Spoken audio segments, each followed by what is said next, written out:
Is A Little to the Left worth our time? We're about to find out. Welcome, everyone, to episode 164 of 1 Hour, 1 Decision, 1H1D. I am Chris.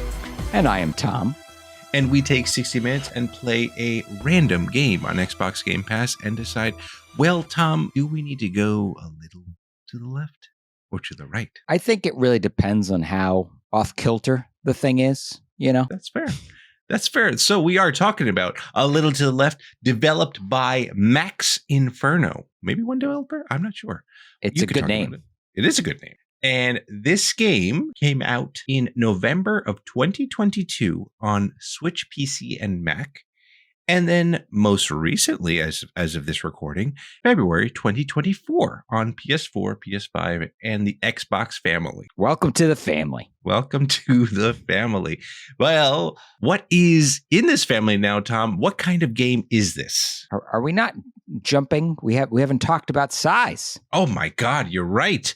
This game is 2.03 gigabytes on the PC, Tom. What about on the Xbox? On the Series S, I can confirm it is ever so slightly larger, 2.42 gigabytes. Just a hair bigger. Okay. A little to the left inside. I don't know. All right. Well, let's let's get into what kind of game this is now. Okay. Well, I put Zen Puzzle. Ooh. 2 words. Hey, that's yeah, I could see that. I just put 2D puzzle / organizing game. See, yeah, accurate. It is 2D-ish. It's pretty flat. It's pretty flat looking. And it doesn't use the 3D CG graphics. No, not those kind of graphics. But what about that kind of loop graphics? The game loop. Let's talk about that. What do we got, Tom? You are struggling. I'm disorganized as heck. This game has your thoughts are disorganized. we're gonna try to clean this up for this one. Yeah, I will. So I have a lot more words here, and your type of game materializes in my game loop. I put organize various messes while chilling out to mellow themes. I have organized household items. Yes, you certainly do. That is the lens through which, not too surprisingly, right? The game is called A Little to the Left, and it is about the sorts of things one might do in the home to make your home feel a little bit more organized, a little bit more correct. For sure. And I mean, we'll see what we liked about this game right now as we talk about our likes. So I've built towards it. There are no instructions here, but yet, as a human being living in the world in the modern day, somehow it's obvious what you're supposed to do. Yeah, and I find that very interesting. Right. You're just sat down in front of something, and it's like, no, this is wrong, and I will fix it. And then the game goes, yep, you were right. You were right. It was wrong, and that is right. And then it moves you on to the next stage. It makes me wonder, as someone like if you were to drop a child in front of this game, what do you think they would do? Would they actually try to organize it, or they'd be like, I don't see what's wrong with this. Just this is fine as it is. I think, and as a second one of my likes, the satisfaction of correct intuition. There is, I think it probably resonates better with some people than other people. Yeah. I think that if you are not a terribly organized individual, you will probably struggle with some of this. Whereas someone who is a neat freak, or someone who has all their video games alphabetized, as I do, like it becomes very like, there's only one way that this works, right? Yeah. And I like that I get a little chime when things click into place, and it's like, get a little star, and it says, "Good job, good job, Tom. You figured it out. You knew what to do." Absolutely, and I do echo in your first point about the simplicity of this game. You are just like you said, you're just kind of, you start the game and it just throws you right into it. It's like, here you go. Here's all this mess. Figure out what you need to do with it, and you progress as you continue to progress in the game. the challenges get a little bit more challenging, which is good, right? Like I like the idea of things starting to get a little more challenging as you get further and further through this game. This game is broken up into chapters too. I don't so I guess maybe in a way you're kind of going through this person's rooms in their home or something like that, because the first part seems like a lot of like art materials and like books and stuff like that. So maybe in like someone's office. And then I got to chapter 2, didn't finish it yet, but that was more onto like the kitchen stuff. Yeah. So yeah, like it was kind of cool to see that. And I agree with you. You talked about Zen and stuff like that. You've got some relaxing music throughout the whole time, which I probably would appreciate when I'm cleaning my home. You know, maybe turn something on here. Maybe play this game music in the background while I'm organizing. Maybe that'll help. Maybe I'll do that and have my kids clean it and see what happens. So we'll see how that works. Yeah. Maybe they'll be more inclined to clean. Yeah, maybe. So what else you got there? I have settings to adjust sensitivity. Which I found very helpful.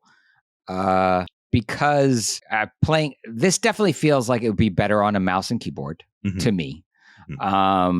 Because you're using the controller to kind of mouse around, and I'll spoiler that sits in my dislikes as it will always do. God. Yeah. But fortunately, you can go into the game settings, you can tweak the sensitivity settings and make it so that it's, I guess, less sensitive. And that it helps me out. Because I was, kind of scrolling past things and getting a little frustrated up front. It also in there in the controller options, there are things like quick snap and slow mode. So there are ways to quickly highlight like the next item on the screen. Oh, okay. Oh, that's nice. Things to, like, if you need very fine adjustment on an item, you can kind of slow the mouse, or in this case, the controller down to dial in exactly where you need to get to, which is obviously a very easy thing to do with one's hands, but becomes a little bit more challenging when you're interacting with the game the way you are. I'm glad they had that. And spoiler for me, yes, I did try this on a controller as well initially, and I was like, this seems like a mouse and keyboard kind of thing, and immediately went there and was definitely better. I would even argue that this game needs to have touch controls, if possible. So, I mean, and this game was on the Switch. I am kind of curious about that. But the other thing that I thought was kind of cool was multiple solutions. So, yes, certain puzzles have like the way you organize like books and stuff like that. There might be certain ways that you can organize it, and you get that gets indicated by the stars at the end of the particular puzzle. So I thought that was kind of cool. I'm glad that they kind of weren't tying me down to one particular solution, especially with when you see multiple ways to do it. So I'm glad that they put that into thought of the game too. So good on that. Good on Max Inferno. The last thing that I have to touch on before we move on to our dislikes, because we've already started illuminating some of them, is that fortunately, if you do get stuck, there are hints available. Yeah. So you can press a button and you can and it does it in a kind of a cool way where the hint is obscured. You have to almost like scratch it off. Yeah. So you can reveal kind of as much of the hint as you need. Right. And maybe just scratch off just the left corner and start where, okay, like what do I need to, what goes way far to the left? Okay, that's the item that goes there. Maybe that's enough of a clue for me to figure out the rest of it without having to like reveal the whole clue. But yeah, just having the clues available in a puzzle game is a godsend. It makes a big difference. Do you get penalized for doing that? I didn't see any way in which I was being penalized. This is not a game that is trying to be hard. Yeah, this is not like a Dark Souls or yeah. Really quickly, also, I just thought that the game looked pretty good overall for what it was. Very simple, very flat design, but it worked. And I think it also kind of got me into this very mellow mood because of like kind of the muted colors and palette and stuff like that. So soft tones, as they maybe call it. I don't know. Yeah. Cool. So now we've kind of alluded to some of our dislikes. So let's jump right into that. Yeah. So I could not stand using the controller like a mouse. Any game that does this, I just get kind of frustrated with. But the problem is here, it's the whole game. Sometimes it's like, oh, you do that in the menu or something. And it's like, okay, well, I'll just not be in the menus then.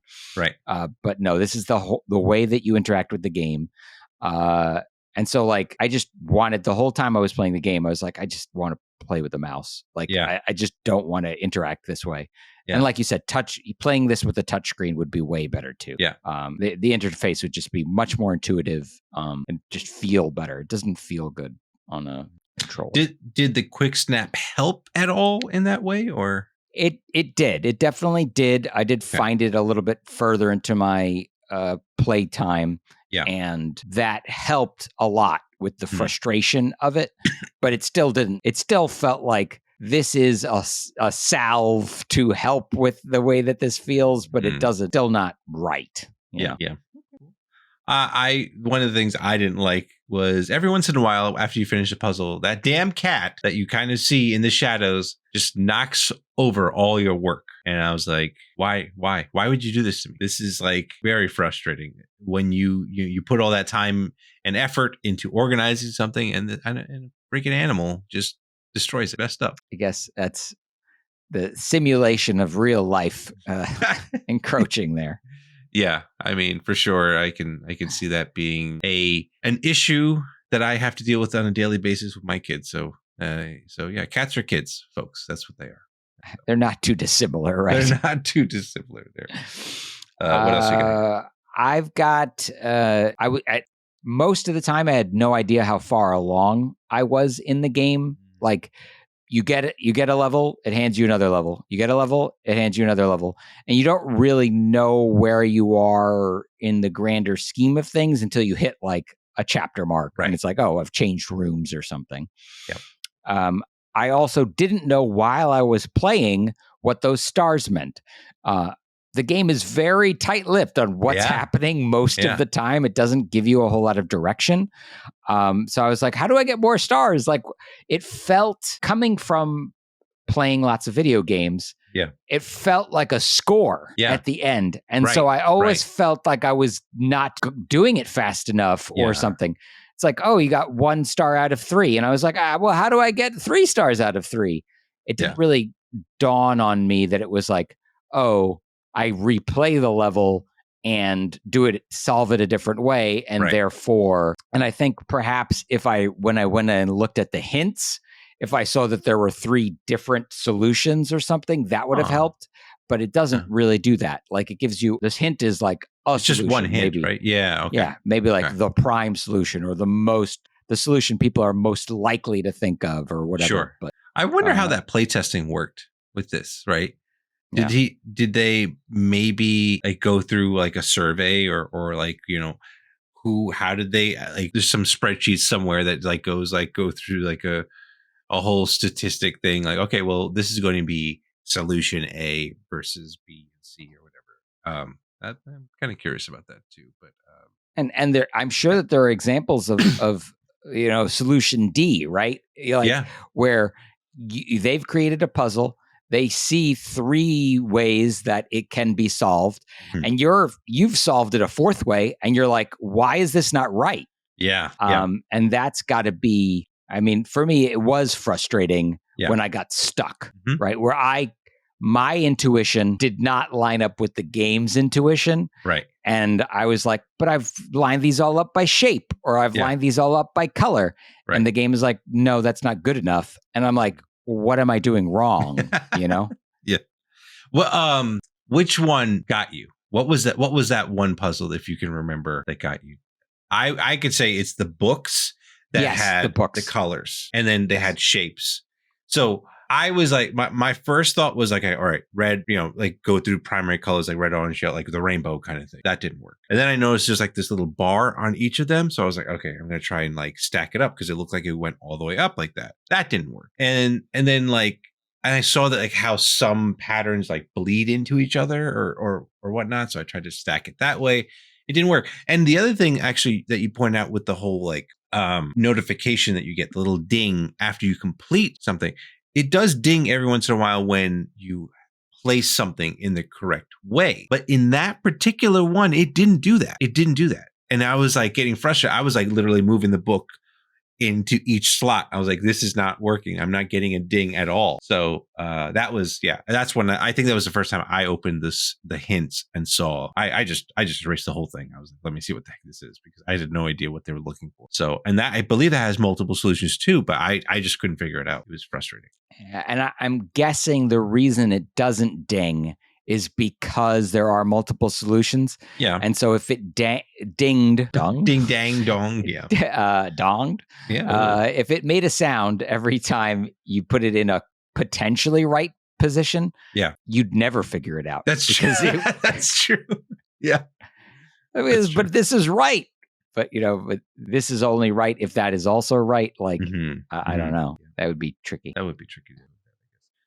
So that was definitely one of my dislikes about this, because like, while it's cool that there are a lot of solutions, a lot of times it's just like, the solution made no sense to me. So, so that actually, good segue, reminds me. So when you first start up the game, the daily puzzle is highlighted. Like the game wants, like, almost draws your attention to it and says, like, kind of like, play me in a sort of way. And so I tried the daily puzzle before ever starting the game. Yeah. Like the story mode, if you want to call it that. Sure. And I was utterly and totally lost. I had no idea what I was supposed to do. Okay. Now, what is interesting is once I've played, an hour of the game and then went back to the daily puzzle, I got it. And it was just rearranging sticks. Okay. And I don't know, I think it's like the game primes you for how it expects you to solve puzzles. And so with that priming, then you look at the mess and go, yeah, okay. This is how this should go. Yeah. So I just found it very frustrating at first, which was the game seems to have been pushing me to do that. Yeah. And it was impossible without any direction. But then thereafter, having played the actual game, I was able to complete it. So, okay. Oh, also from the start screen, there's DLC listed. Yuck. Boo, hiss. How dare you try to sell me something before I've even begun? Was there a pop-up though, or was it just kind of in the menu? No, it was in the menu. It could have been a lot worse. It could have been. Sure. We've had some very blatant games where they just blatantly say, hey, don't forget, we have DLC. Buy it here. Click right now to buy it and purchase it. It's like, oh. And that would have been egregious. It was my last of my dislikes, not my first of my dislikes. So. Yeah.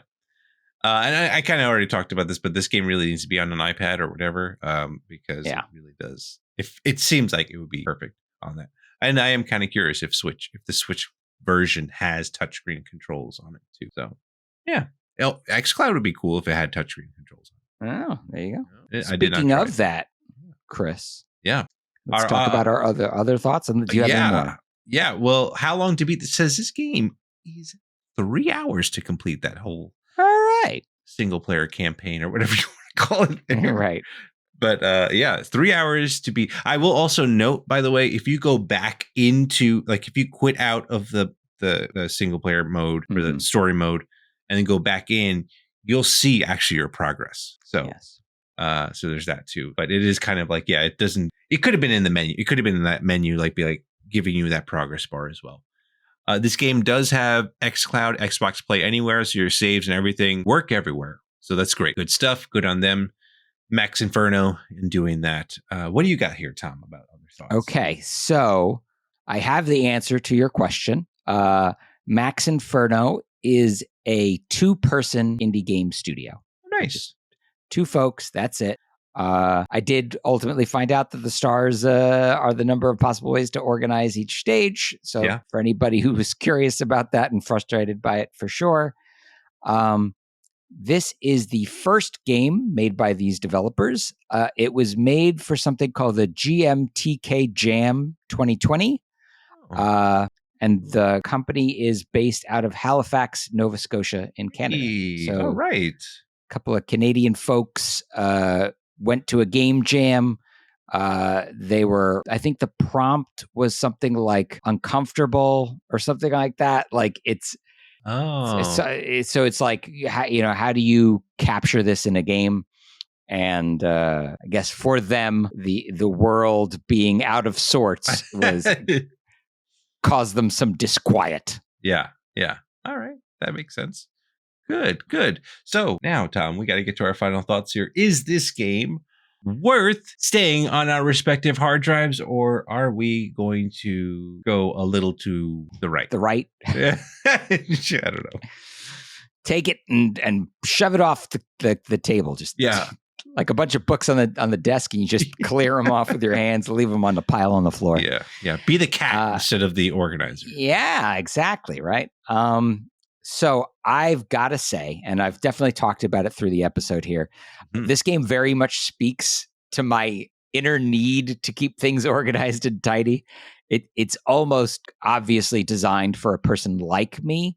Yeah. But that said, like, why would I do this in a virtual space? Like, I have plenty of outlets for this mania in my real life, right? Like, I've got to keep my bookshelves organized and, make my bed in the morning. I don't know that I need to spend my entertainment time cleaning up people's messes.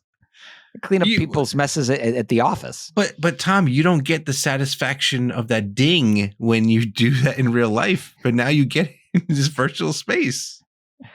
I think, honestly, Chris, maybe I need more reward in the digital space because the reward of the job complete in the real world, I look at the clean table and go, aha, the table is cleaned. I look at my, the cutlery in the drawer and go, yes, everything is in its place. Yeah. But here, it's so fleeting. It does, I don't know. There's a way, not. Yeah, like in a way, I guess it's kind of like a WarioWare style of game. Yeah. Like I could see what you're saying. Like it would be kind of cool if like after you're complete, you kind of like the camera hands out so you could see this clean thing, or like you get to see this room start to be more clean as you go through it. Yeah. Like cool. Something like that would be good, right? Like a sense of scale, a sense of purpose. Yeah. Even just while I'm playing the game, knowing how far along I am, a percentage completion bar would help. Yeah. Where it's like, okay, you're 30% done with this chapter. Right. Like even that, like you said, you can zoom out and go back in and see that. Yeah. But I need to see it while I'm working on it. Right. Like to know how far along I am. Yeah. I guess they went too zen. Like Right. Exactly. And I totally get why they would. Yeah. Because having that meter showing you 30 or 40% done would eat away at your ability to just kind of zen out and go, oh yes. Yeah. Exactly. So I don't know. Whatever. It's not part of the design. For me, I could definitely see this being in my rotation, just like when I want to pass some time. Like the dailies sound interesting enough, and I think I'll keep this around for a bit. And another game that I could say I completed in my 2024 playthroughs. Like if I go through and finish that main story or whatever. Will you even know that you finished it? Well, yeah, when you close and reopen it, maybe. So there's that. So yeah, those are our thoughts. Let us know what you think of this game. Follow us and say hello on Twitter at TC1H1D. Shoot us an email at TC1H1D@outlook.com, or find us on Twitch when we play these games, twitch.tv/1H1D.